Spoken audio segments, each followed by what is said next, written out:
Hello and welcome to Blitz. I'm Brian Carter. We're going to start the show here today at Habersham Central High School with new head football coach for the Raiders, Michael Pollock. Coach Pollock, thanks for having taking your time to be on Blitz today. Glad to be here. Now, a lot of excitement for you, I'm sure, coming in here at Habersham Central, and I know the community's pretty excited as well. Being able to push that reset button on Raiders football. Talk about, I guess, most importantly, the response that you've seen from the community, and most importantly, I guess, the players and the coaches. Well, from the community, it's been great.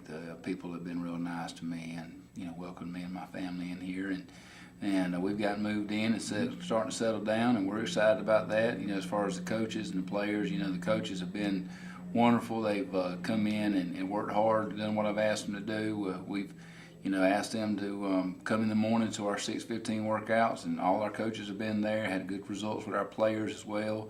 And, we've put in a lot of time with meetings in the month of March and April, trying to get offense, defense installed, get ready for spring practice, and get some other things done. And I feel real good about where we're at right now with the staff. The players have really responded well as well. We had good numbers in the morning with our weightlifting. We had 95 10th through 12th dressed out right now. Got about 52 or 53 ninth graders dressed out right now, so that's almost 150 in your program 9 through 12. You got to feel good about that. Mm-hmm. And the kids have done everything we've asked them to do through 2 days of spring practice, and had good attitudes and been very receptive to what we're trying to do. So we feel good about where we're at and where the excitement level is. Yeah, and the excitement is building up too, because on the 18th, I believe, is Raider Day, and that's when you guys had the civil, the orange-blue civil game. Talk about that and what you're kind of expecting to see out of both sides there. Well, what we're going to do on Raider Day is we're going to start at 1 o'clock at Raider Stadium with our middle schools playing each other. We'll have Will Banks North and South middle schools all playing each other in a little round-robin tournament type deal. Just give everybody a chance to see what our young upcoming Raiders are doing. And then we're going to have our ninth grade scrimmage each other. Like I said, we've got over 50 out for the ninth grade right now, so we feel like we can kind of divide them up and play each other for about a half against in that situation. And then we're looking at about 3 o'clock for the varsity to come out. It's going to be $5 to get in, and we're going to have concession stand, and it's going to be a big day. It's going to be a day to see our entire program from 7th grade up through the 12th grade where it stands right now, and we want a lot of fans out there to come out and support and enjoy the game and hopefully have a great day. Now, I'm sure at this point how awesome, how much excitement there is around Raider football around this area. Now, kind of, just 2 years removed from being a state playoff team here, and after the departure of Coach Stuart Cunningham and you coming in, there's a lot of excitement here. And talk about, a couple of years ago we had a guy named Kevin Ellison. I'm sure you may have heard a lot about him. He was a big playmaker, and then Tavares King just went in the NFL draft. Now, what used to be the glory days, I guess, so to speak, here when TK was here, they had the spread offense, and then recently with Kevin Ellison going to the triple option, what kind of offense do you see that you might bring to the table? Well, we're going to run more of a pro-style, West Coast style of offense in terms of the run game and passing game. We'll be very multiple, a lot of stuff you see the University of Georgia do, and University of Alabama, and a lot of NFL teams. We're going to run a lot of things that people will be very familiar with that they've seen on TV and things like that on offense, and we feel good about the direction we're going. We feel like we're going to have the kind of players to do what I want to do. We build everything around our weight training program, so we want to be a physical football team. We got to be. I don't care where you're at. You've got to be able to run the football, whether you're in shotgun, under center, or whatever. So we're going to put a premium on that, and then we want to be effective in the passing game, definitely. And depending on our skill level each year, and in terms of where our playmakers are, we can skew our offense to fit more into what we need to do to get people that can make big plays for us, because that's what it's all about. I mean, you can draw up anything on the board, but if you got to get the ball to your playmakers, right. and we need to identify our strengths in each year, and some years it may be that we throw the ball more, some years we run the ball more. It just all depends on who we got on the field at that particular time. So I think it'll probably be more in line with probably what they saw when TK and those guys were here. Okay. In terms of the style of offense that we run. Okay. And now, unfortunately, with the way the region realignment worked out, this year has been, a year that Habersham has had to suffer through, and a lot of other schools kind of unfairly put in that 6A group. Unfortunately, as it is now, that's where you're going to have to start out with until something happens there. But you can only play with the cards that are dealt to you. So, how do you feel that you're going to try to move forward as is right now with that? Well, I don't think you can dwell on those kinds of things. You got to control yourself. You got to worry about yourself and not worry about other things. If you work hard and you do the right things and you're playing the best you can play, you're going to compete and do well. I'll be honest with you. Looking at our schedule, before we even get to the region, we got other things we got to worry about. We got to worry about White County. I mean, they're a 3A program, and we got no excuse there. We can talk 6A all we want to. But we got to beat the AAA program first, and that's what we got to worry about. So we're gonna focus on ourselves and focus on that. And you know something, if we do the little things right, we take care of the things that we can control. Norcross, North Gwinnett, Mill Creek, all those guys, they can't control how hard we work in the weight room. They can't control how disciplined we are on the football field. They can't control us in terms of turnovers and things like that. We control those things. And if we'll control those things, then we'll be in games and we'll play a lot better and do the things that it takes to compete because, when I was at Valdosta, I'll be honest with you, we didn't have the numbers there either. We were like 1,600 students. We were playing schools with 2,500 students, 3,000. So I'm used to being in a situation where you have a numbers deficit, but I've also always felt like this. Let me just worry about what I got. Let me worry about who's on my team, and because I can't control who they got. Right. And that's our approach. Yeah. And now you mentioned the White County game, and that was pretty exciting last year to kind of, rejuvenate that local rival that we haven't had here in a while.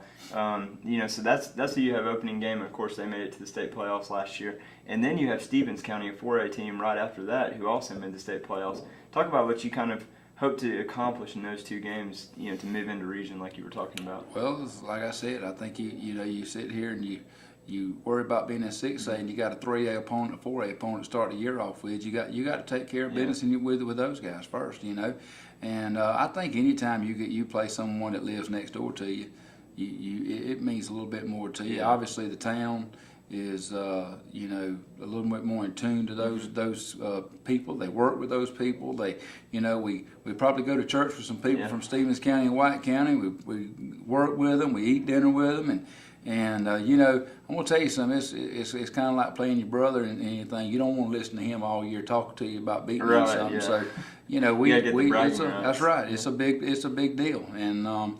We're approaching those games obviously very seriously, and we're excited about the opportunity to play those games. It's always great when you get to play games against teams that you're going to have a big crowd at the game. On both sides of the ball. I mean, I expect to go to White County and the stadium to be packed, and I expect to come back to Stevens County, and I expect us to have every seat in the house filled at Raider Stadium. So that's what we're looking at, and that's what we're thinking about. Yeah, those Stevens County Habersham games are usually pretty intense. Now, talk about this because I've always wondered how this works with the new coach coming in. Obviously you have some players that you lose to graduation right off the bat, but then the players coming back, you kind of make your own depth chart, so to speak. Is that kind of a feel that you bring in and tell the guys that nobody's job is safe right off the bat? Well, I don't ever get into all of that about nobody's job is safe. I just try to let the kids know that everybody's going to have the same opportunity to show me what they can do.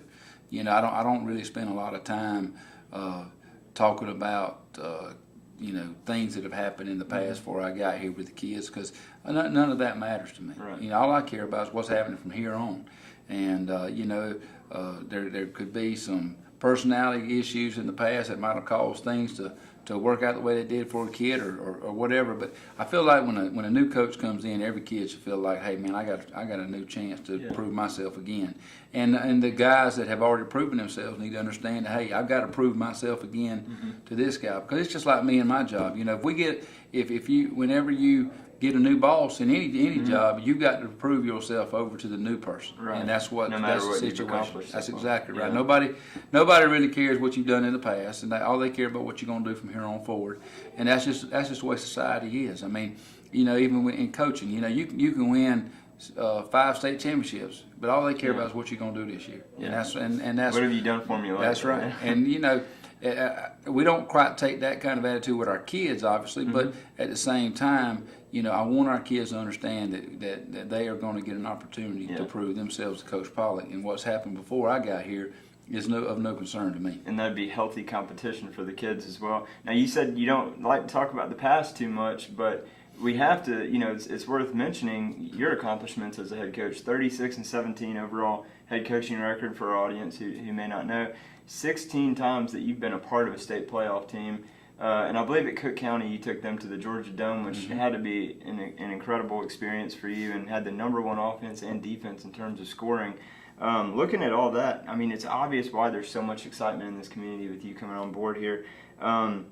So you're pretty decorated, but what would you like to accomplish here at your time at Habersham Central, you think, to add to your biography? Well, I think any head coach, when he comes into a program, wants to know that he made the program better. When he leaves the program one day, and we all do, whether it's retirement or whatever happens, you want to know that you left that program better than you found it. Right. And I think that you have to judge yourself, did I come in, did I work hard and do the things I'm supposed to do?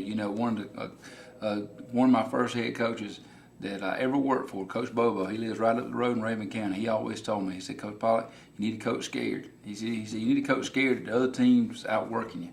And that's the way I approach things. I always try to, I'm always worried that, somebody else may be doing something we're not doing, and trying to just push our kids a little bit harder. But, we want to be a state playoff team every year. We want to be a team that when the preseason rankings come out and they're ranking our region, that we're in the conversation for one of those 4 playoff spots. No matter what region we're in. And we want to be a team also that when people play us, that they know we're going to be physical, hard nosed, we're going to be disciplined, we're going to do the little things right. But obviously we all want to win a state championship. And I mean, we all want to win a region championship. Those things are important to us as not just coaches, but players and community and everything.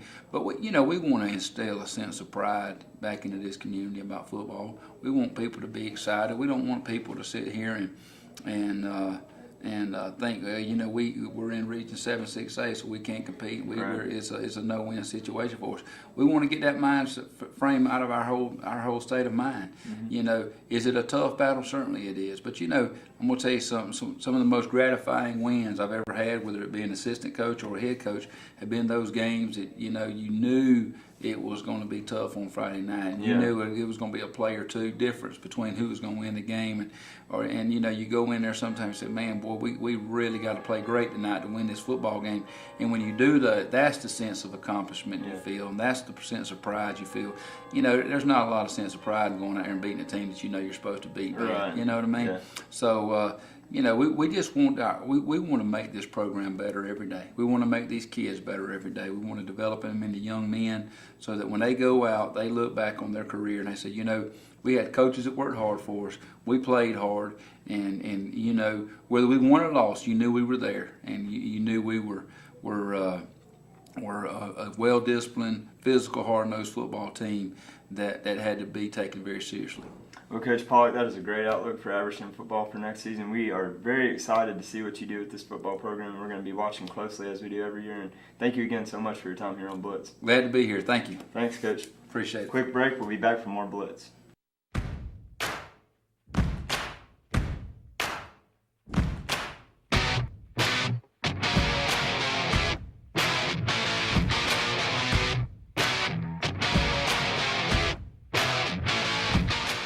From A-Town to your